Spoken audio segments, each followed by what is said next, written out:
Thank you for joining us during the webinar this week. One of the topics that we discussed was the new travel guidance that came out at the end of October and became effective on November 4th.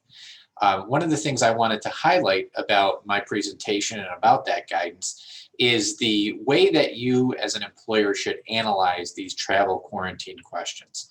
So I think that you start with the question of where was the employee traveling to? If the employee was traveling to or from a contiguous state, then the employee does not have to do anything. The employee does not have to quarantine, and the employee does not have to fill out the health traveler form from the state. If the employee is traveling to a non-contiguous state, then I think you start with the baseline assumption that a 14-day quarantine is going to be required.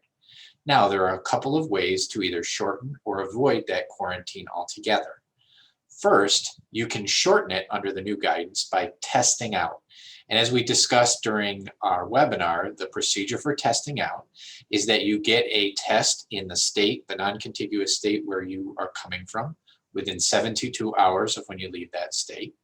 You then quarantine for 3 days in New York, and then you get a second test on day 4 in New York. When you have 2 negative tests, you're able to come out of quarantine. So that is the test out option to shorten the 14-day quarantine. The second option for getting rid of the quarantine requirement altogether is if you are an essential worker.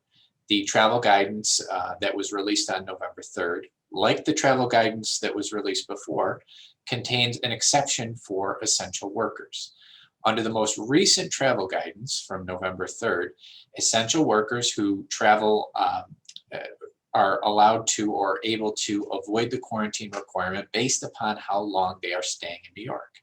There are short-term guidelines for essential employees, medium-term guidelines, and long-term guidelines.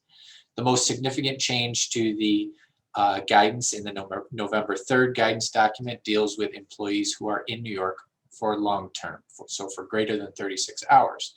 Those essential employees do not have to quarantine so long as they get a test on day 4 of their time in New York. And this is a change from the old essential employee guidance, which said the test had to be taken within 24 hours of return. So those are a couple of ways, the test out option and the essential employee exemption, of avoiding that 14-day travel quarantine that is otherwise required for individuals who travel to non-contiguous states for greater than 24 hours.